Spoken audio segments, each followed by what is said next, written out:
ولور دومره زیات یې دی د خسر ظالم چې په هیڅ صورت نور بخشي.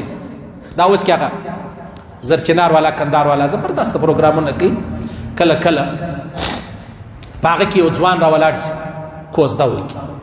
کوزده چې وکړه په مابینځ کې 3-4 کاله کښېوځي، چې کښېوځي نو بیا پیسې نه برابرېږي، هغه مزدور دی چې څه ګټي هغه مطلب ماښام ګوله ده. نو قرار یې خسر لره جرګه راشي، ورته ووایه چې داسې غریب دی، داسې ورپې نه پیدا کېږي، داسې ستا د بچی واده و پلانی پلانی. هغه یا ورسې ته یې ورکړي که رښتیا غیرتمند زه یې ورپې کمه نه غواړم.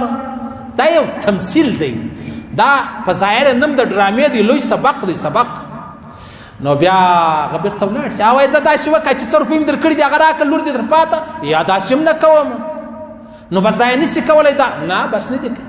خیر زارۍ خواستۍ نه مني، هلک ولاړ شي. چې ولاړ شي بل ورځ هغه جرګې والا راشي، هغه خسر ته وایي مبارک دې مبارک.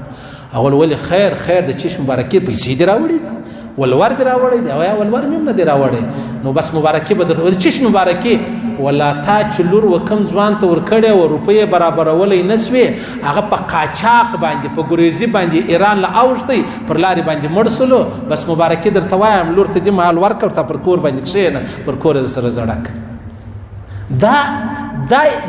دا په ظاهره باندې ډرامه ده، دا په ظاهره یو مثال دی، دا په ظاهره یو کهاني ده، یو ګپه ده، لیکن په اصل حقیقت کې زموږ ټول ځوانان ورسې وګورئ لس کاله کېږي په بار کې ناست دي، دی خپل ولور نسي پوره کولی. ولې نسي پوره کولی؟